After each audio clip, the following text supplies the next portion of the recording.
Hello students, all of you, welcome to your free educational channel Pankaj Science World.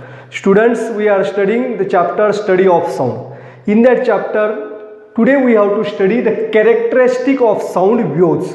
पिछले video में हमने sound waves के बारे में पढ़ा है। तो साउंड वेव्स क्या होते हैं? The sound waves are the longitudinal wave. ये लॉन्जिट्यूडिनल वेव्स क्यों होते हैं? क्योंकि particles of the medium are vibrates back and forth perpendicular parallel to the direction of propagation of wave, यानी कि जिस दिशा में वेव जा रही है, for example the waves is moving in this direction, then the particles of the medium vibrates back and forth parallel to the direction of propagation of wave. This is the main characteristic of longitudinal wave. तो sound wave जो है, इसको पढ़ने के लिए, sound waves अच्छी तरह से समझने के लिए कुछ कैरेक्टरिस्टिक है, वो कैरेक्टरिस्टिक हमें समझना बहुत जरूरी है। अगर ये कैरेक्टरिस्टिक आपको अच्छी तरह से समझ में आ गए तो आप साउंड वेव्स जो है इसको अच्छी तरह से समझेंगे। तो कौन कौन से कैरेक्टरिस्टिक है?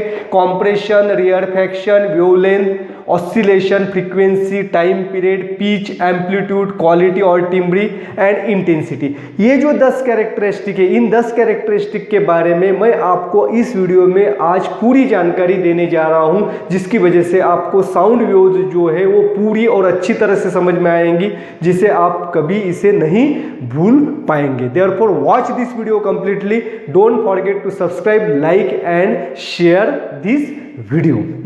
तो शुरू करते हैं आज का topic, characteristic of sound waves. We know that when sound waves travels through the medium, at that time there occurs the change in the density and pressure of the medium। जब कोई भी मीडियम में से sound travel करता है, सब for example sound is travel through the air, तो air ये मीडियम है, तो इस मीडियम में क्या होगा, जब साउंड ट्रैवल करेगा तो उस मीडियम के जो लेयर्स है उसमें डेंसिटी और प्रेशर जो है इसमें चेंजेस आते हैं। तो this changes in the pressure and density, it has been denoted by the compression and rarefaction. There occur the alternate layers of formation of higher density, lower density, higher density and lower density. The region of higher density is called as compression and region of lower density is called as rarefaction. It means that when sound is travel through the medium, there occur the formation of alternate compression and rarefaction. These are represented by the bands in this figure. तो bands के जैसे यहाँ पे दिखता है, एक compression, rarefaction, compression, rarefaction। तो compression क्या है? पहली कैरेक्टरिस्टिक हमें पढ़ने compression। Compression is the region where the particles of the medium are very close to each other. They are crowded together. At compression, the density as well as pressure is high। तो compression क्या होता है कि जब भी आवाज कोई भी सोर्स जो है जहां से आवाज जो है उसकी निर्मित होती है, तो वहां पे फोर्स ज्यादा होता है। अब देखिए, मैं अगर बोल रहा हूं तो सराउंडिंग एयर्स जो है इसके ऊपर फोर्स ज्यादा आ रहा है, तो फोर्स ज्यादा आने की वजह से सराउंडिंग एडजेसेंट लेयर यहाँ पे पार्टिकल्स जो है वो क्लोज हो जाएंगे, तो यहाँ पे कॉम्प्रेशन तैयार होगा। लेकिन the layer next to its, the particles are in normal position, particle जो है नॉर्मल पोजिशन है, इसकी इक्विलिब्रियम पोजिशन में, and this particle are represented as a rarefaction. तो पार्टिकल्स यहाँ से दूर रहेंगे। तो कॉम्प्रेशन का इंपॉर्टेंट कैरेक्टरिस्टिक क्या है? उसमें पार्टिकल्स बहुत ही क्लोज होते हैं, जिसकी वजह से उस रीजन में डेंसिटी और प्रेशर ज्यादा होता है। अब रेयरफैक्शन क्या है? The rarefaction is the region where the particles are spread apart from each other. तो पार्टिकल जो है एक दूसरे से दूर होते हैं, यानी कि नॉर्मल पोजीशन में होते हैं। तो at rarefaction the pressure as well as density is low. तो रेयरफैक्शन में प्रेशर और डेंसिटी लो है क्योंकि पार्टिकल जो है एक दूसरे से दूर होते हैं। आगे समझ में, कॉम्प्रेशन और रेयरफैक्शन। अब दूसरे बात है वेवलेंथ। अब इसी जो है कॉम्प्रेशन और रेयरफैक्शन को मैंने ग्राफिकल मेथड से दर्शाया है। Graphical, this is the region of average density और pressure. This line represents the average density, above this line the density is high and below this line the density is low. Therefore the line or the curve represent above this line are the compression and below these lines are the rarefaction। तो ये compression है और ये rarefaction। तो इस तरह से graph जो है यहाँ पे तैयार होता है। तो the distance between two consecutive compressions और rarefaction is called as wavelength। तो दो compression के बीच में या दो rarefaction के बीच का जो डिस्टेंस होता है उसे क्या कहते हैं? वेवलेंथ कहा जाता है। अब देखिए the distance between two compression, अब यहाँ पे यहाँ से ये कॉम्प्रेशन स्टार्ट हुआ है एंड यहाँ से दूसरा कॉम्प्रेशन स्टार्ट होता है। The distance between two compression is called as wavelength, ये हो गया वेवलेंथ। अब यहाँ पे rarefaction, the distance between two rarefaction is called as wavelength. अब ग्राफ में हम कैसे दर्शाएंगे, तो distance between two compression, the compression it is start from this region and this is one compression rarefaction and here it is start.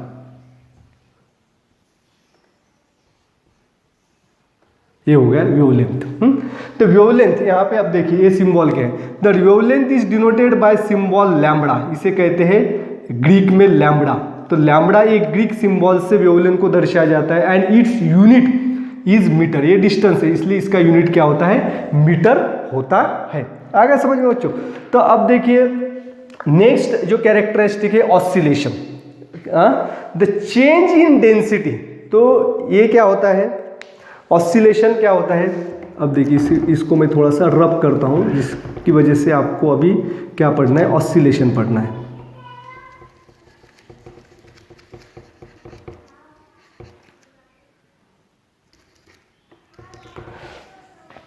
Change in density from maximum to minimum value and again to maximum value is called as one oscillation. The change in density from maximum to minimum value and again to the maximum value makes one oscillation, यानी कि density maximum से minimum और फिर minimum से maximum, ये एक oscillation तैयार होता है। अब मैक्सिमम डेंसिटी क्या है, यहाँ से अब मैक्सिमम टू मिनिमम, यहाँ पे मिनिमम हो रही, ये है मैक्सिमम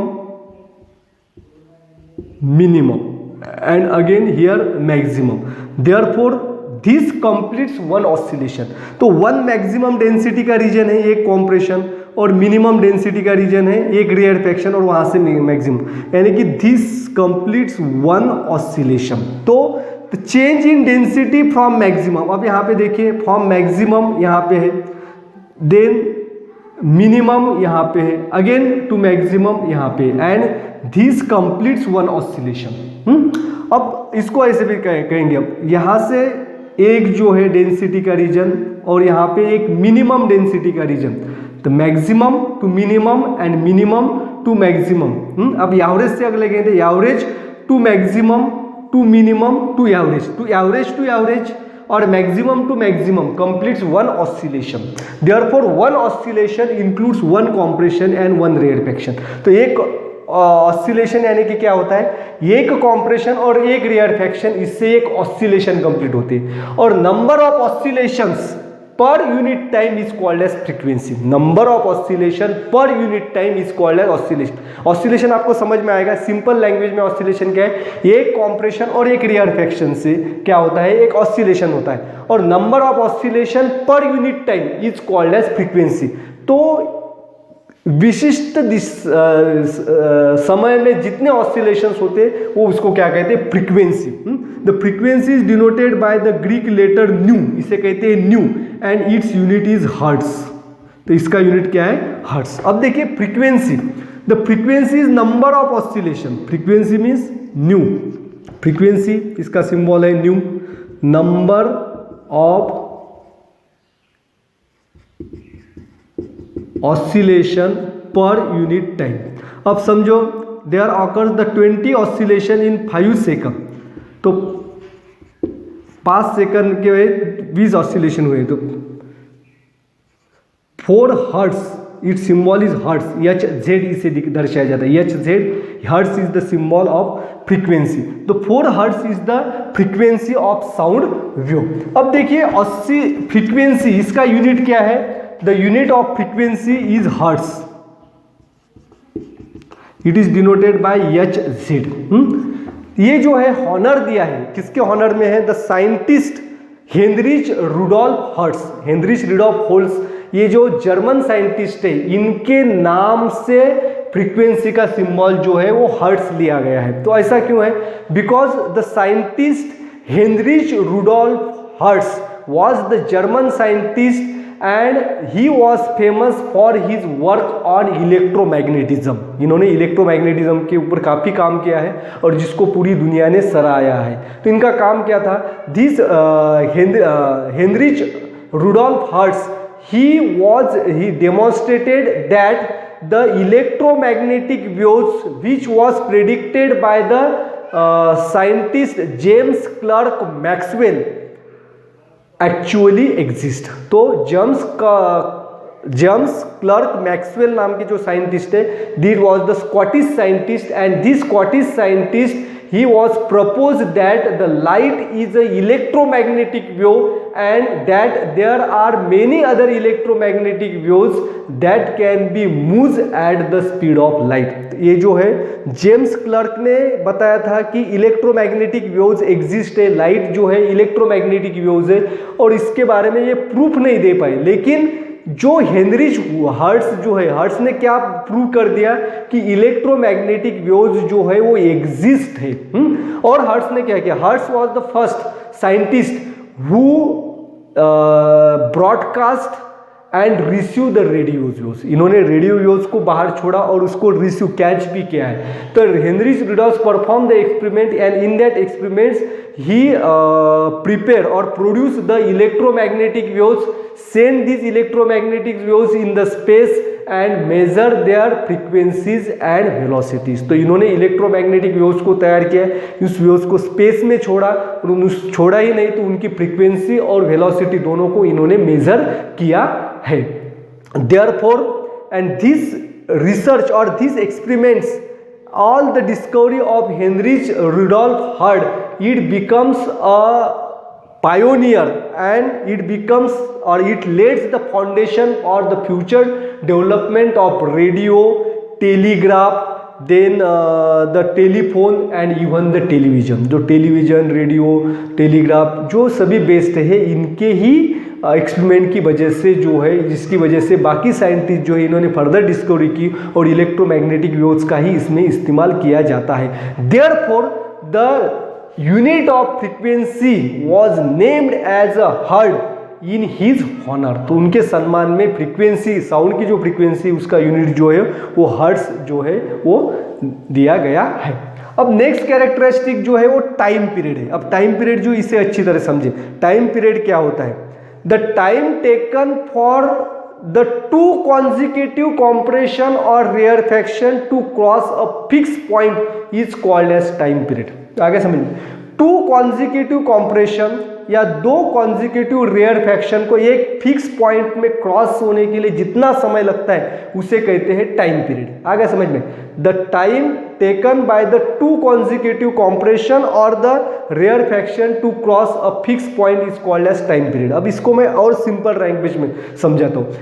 तो टू कॉन्जिक्यूटिव कॉम्प्रेशन मीन्स एक कॉम्प्रेशन और रेयरफैक्शन, और एक कॉम्प्रेशन और रेयरफैक्शन से क्या बनता है? एक ऑसिलेशन बनता है। Therefore the time taken for one complete oscillation, the time taken for one complete oscillation is called as time period। the time taken for one complete oscillation in a density of medium is called as time period. आगे समझ में, तो एक oscillation यानी कि एक compression और एक रेयरफैक्शन को कंप्लीट होने के लिए जितना समय लगता है, यानी कि एक ऑसिलेशन को कंप्लीट होने के लिए जितना समय लगता है उसे कहते हैं time period. And time period is denoted bye symbol T and its unit is second, that is yes. तो इसका यूनिट क्या है? सेकंड, और इसका सिंबल क्या है? टी है बच्चों। अब देखिए time period, relationship between time period and frequency. Frequency और टाइम पीरियड में क्या रिलेशन है?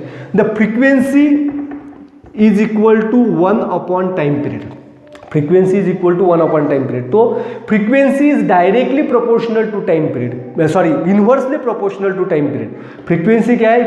time period को inversely proportion। therefore the larger the time period the smaller will be the frequency and smaller the time period larger will be the frequency। अगर time period ज़्यादा है तो frequency कम होगी। time period ज़्यादा है यानी कि एक ऑसिलेशन, टाइम पीरियड ज़्यादा है तो फ्रीक्वेंसी कम होगी, यानी कि एक ऑसिलेशन को कंप्लीट करने के लिए अगर ज़्यादा समय लगता है तो फ्रीक्वेंसी कम होगी।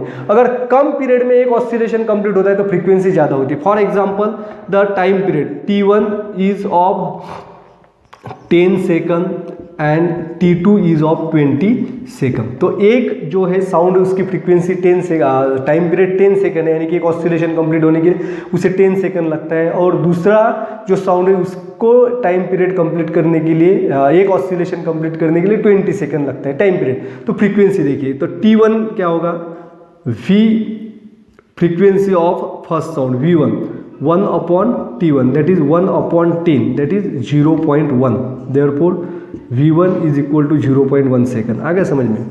अब देखिए V2 is equal to 1/20 that is 0.5 second V2। अब देखिए ये फ्रीक्वेंसी ज़्यादा है, आ गया समझ में? अब टाइम पीरियड अगर कम है तो फ्रीक्वेंसी ज़्यादा होगी, और टाइम पीरियड अगर ज़्यादा है तो फ्रीक्वेंसी कम होगी। तो time period it depends upon number of time period, time taken by one oscillation to complete, time taken for one complete oscillation. तो एक कंप्लीट ऑसिलेशन पूरा होने के लिए जितना समय लगता है उसे कहते हैं टाइम पीरियड। आ गया समझ में? अब नेक्स्ट जो कैरेक्टरिस्टिक है पिच। अब पिच को हम समझेंगे, तो पिच क्या होती है? We know that you can easily distinguish between the sound of your friend and other। आपके दोस्त और दूसरे लोग जो है इनके आवाज़ में जो डिफरेंस है आप पहचान जाएंगे। अब पीछे से अगर आपका कोई दोस्त आ रहा है, अगर उसको वो कुछ बातें करता है तो उसके आवाज़ से आप पहचान जाएंगे कि ये मेरा दोस्त है। तो and you can also distinguish between the male and female voice. तो मेल और फीमेल इन दोनों के आवाज़ में डिफरेंस है। तो ये ऐसा क्यों होता है बच्चों? Because it is due to the different frequencies produce by them and this characteristic is called as pitch.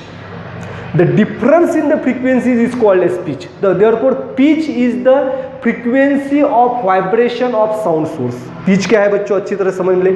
Pitch is the frequency of vibration of a source. अब समझिए, for the higher vibration, the pitch is higher. और faster, अगर vibration fast है, for example ये vibration हो रहा है, अगर दिस वाइब्रेशन इसको मैं और फास्ट करूंगा, तो वाइब्रेशन अगर फास्ट है तो वहाँ पे पिच जो है वो भी हायर होगी। तो vibration is faster, then the frequency is higher, and higher the frequency hence the pitch is higher. Therefore pitch of sound it depends upon the frequency, and frequencies depend upon the vibration, and vibrations are depends upon the vibration से क्या बनता है? Oscillation, one compression and rarefaction, it makes the one oscillation. Vibration कितने होते हैं? जितने ज़्यादा vibration है उतनी ही फ्रीक्वेंसी ज़्यादा होगी, और जितनी फ्रीक्वेंसी ज़्यादा होगी उतनी पिच ज़्यादा होगी। The pitch of sound is correspond, pitch of sound को आप कॉम्प्रेशन और रेयरफैक्शन से करस्पॉन्ड करें। The pitch of sound is correspond to the number of compression and rarefaction. समझिए, the pitch of sound is correspond to the number of compression and rarefaction passing through a fix point per unit time. अतः अब जो है pitch जो है, जितने ज्यादा compression और रेयरफैक्शन एक फिक्स पॉइंट से ज्यादा गुजरेंगे, जितने ज्यादा गुजरेंगे उतना ही उनकी पिच ज्यादा होगी। अब देखिए, number of compression and rarefaction passing through a fix point is called as frequency. Number of compression और rarefaction, that is the number of compression और rarefaction, that is the oscillation. One compression और one rarefaction से क्या बनता है? Oscillation. Number of oscillation per unit time is called as frequency. Therefore the frequency is directly proportional to the pitch. Pitch अगर higher है तो उसकी frequency भी ज्यादा होगी। अब देखिए, अब फ्रीक्वेंसी एंड टाइम पीरियड और पिच इनके बीच में हम समझ जो है प्रस्तापित करेंगे। अब देखिए, फ्रीक्वेंसी, पिच और टाइम पीरियड। टाइम पीरियड क्या है? Number time required to complete one oscillation. एक ऑसिलेशन को कंप्लीट करने के लिए लगने वाला समय। अगर एक ऑसिलेशन को कम समय लगेगा तो वहां पे क्या होंगे? ऑसिलेशंस ज्यादा होंगे। कम समय में ज्यादा ऑसिलेशन होंगे। अगर कम समय में ज्यादा ऑसिलेशन होंगे तो फ्रीक्वेंसी ज्यादा होगी। अगर फ्रीक्वेंसी ज्यादा है तो पिच ज्यादा है। अगर ऑसिलेशन को टाइम ज्यादा लग रहा है, एक ऑसिलेशन को कंप्लीट होने के लिए ज्यादा टाइम लग रहा है, एक कॉम्प्रेशन और रेयरफैक्शन को यहां से गुजरने के लिए समझो 10 सेकंड लग रहे, ये टाइम पीरियड ज्यादा है, फॉर एग्जाम्पल इट इज ज़्यादा है, 1 सेकंड लग रहा है और 10 सेकंड, 10 सेकंड अगर ये ज़्यादा समय, अगर ज़्यादा समय लग रहा है तो वहाँ पे फ्रीक्वेंसी कम होगी, और फ्रीक्वेंसी कम होगी तो पिच भी कम होगी। Therefore this is the relationship between pitch, frequency and time period. आ गया समझ में? When the pitch is higher sound is shrill. अगर पिच हायर है तो साउंड क्या होगा? श्रील होगा। और pitch is lower than the sound is soft. अब देखिए फ्रीक्वेंसी को हमने क्या डिफाइन किया? द फ्रीक्वेंसी, पिच को क्या डिफाइन किया? तो pitch is the frequency of vibration of sound. अब देखो कोई स्टेनलेस स्टील की प्लेट है और इसको मैं ऊपर से नीचे गिराता हूँ तो उसमें वाइब्रेशन बहुत ज़्यादा होगी, and the vibrations are faster, and due to the faster vibration the sound is shrill. तो साउंड क्या होगा? वो श्रील होगा। आ गया समझ में? अगर मैं कोई कॉटन का कपड़ा जो है, कॉटन का टुकड़ा जो है, या बॉल है, कॉटन बॉल है, या रबर का बॉल है, इसको अगर मैं नीचे गिराऊंगा तो उसमें वाइब्रेशन जो है, वाइब्रेशन इतने फास्ट नहीं होते कि जितने स्टील की प्लेट में हुए हैं, तो इसीलिए उसका पिच लो होगा और साउंड भी उसका सॉफ्ट होगा। आगे समझ में? Therefore the sound of different pitch is produce by the object of different size vibrating at different frequencies. तो अलग अलग स्पीच के साउंड प्रोड्यूस होते हैं अलग अलग साइज के ऑब्जेक्ट की वजह से, और it all this speech are depends upon the frequency. अब उसके बाद जो है यहाँ तक आए हम एम्पलीट्यूड। तो एम्पलीट्यूड क्या है इसके बारे में हम समझेंगे।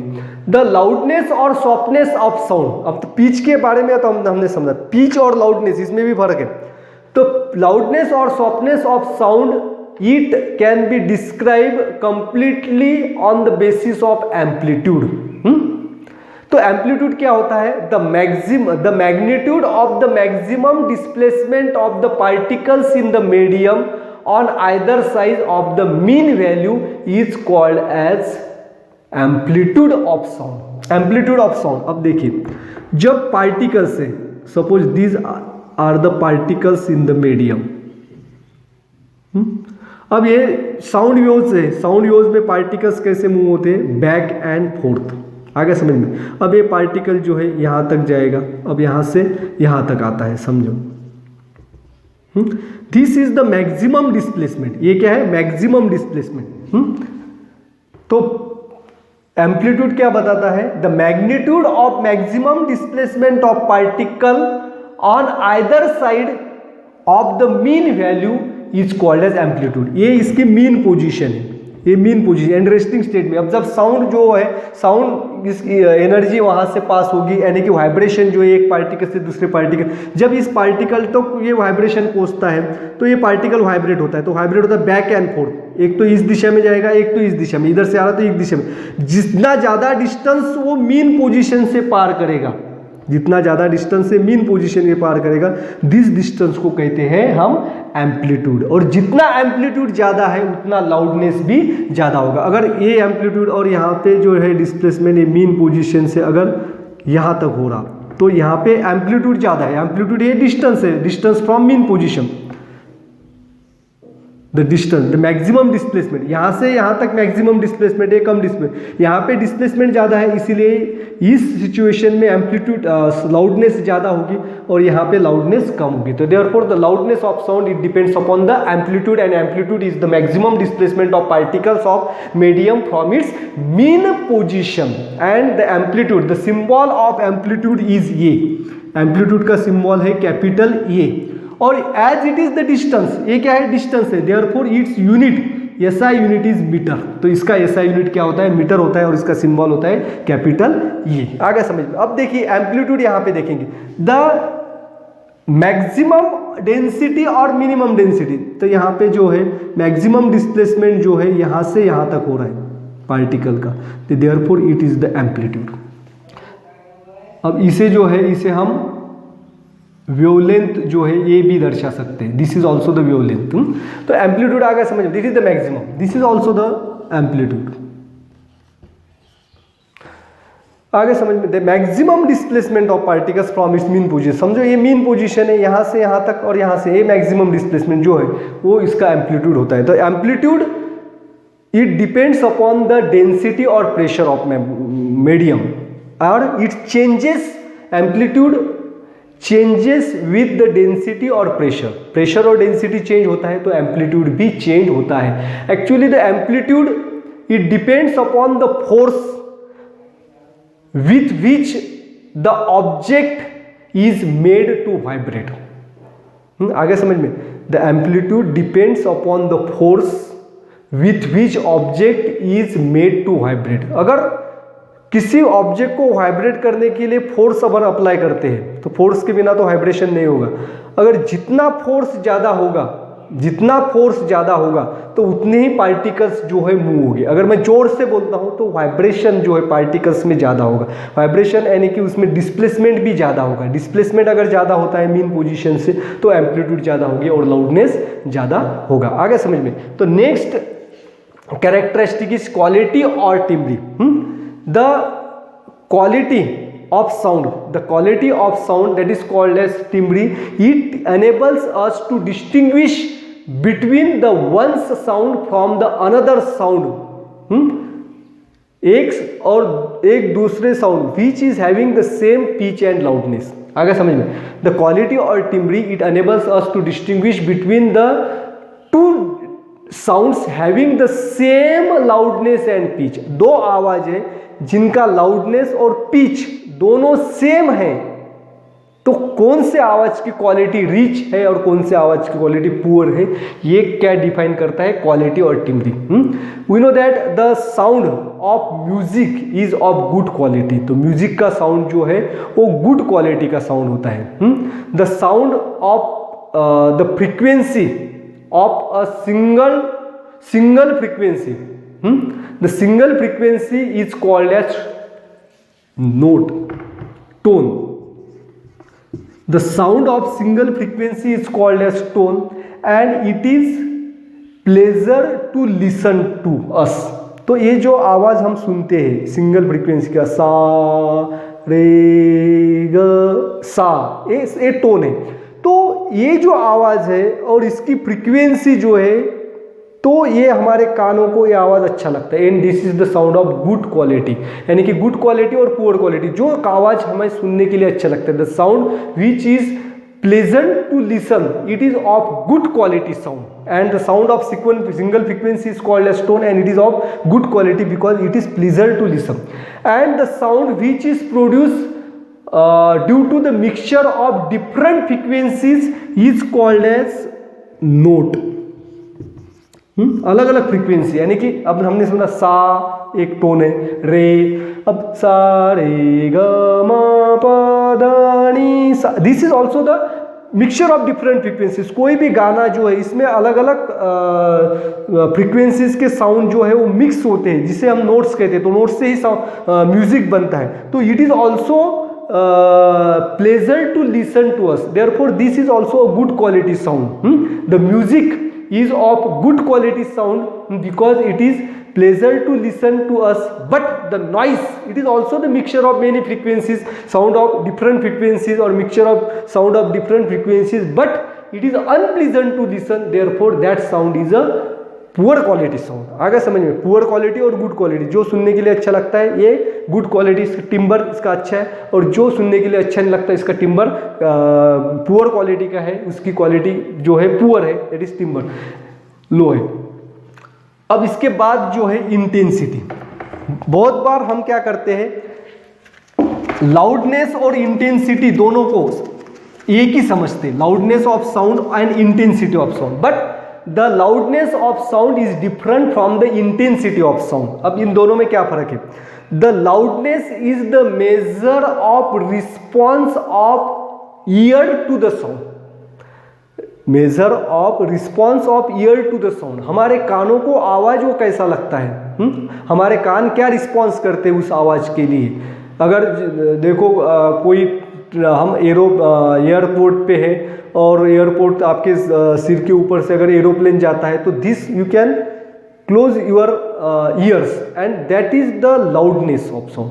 But intensity is the amount of energy passing पर unit time through the unit area. And आगे समझ में, तो इंटेंसिटी क्या है, intensity is the amount of sound energy passing पर unit time through the unit area. तो कितने समय में कितनी एनर्जी एक पॉइंट से गुजरती है उसे कहते हैं intensity. Therefore we can measure the intensity. The intensity of sound is measure in the unit called as decibel. तो डेसिबल में हम इसे मेजर करते हैं and its unit is dB. आ गया समझ में? अगर ज़्यादा डेसिबल का साउंड अगर आप if we are exposing the sound which is more than 60 decibel continuously, then it has the adverse effect on our body. This is all about the characteristic of sound. Thanks for watching complete video. Don't forget to subscribe my channel. Thank you.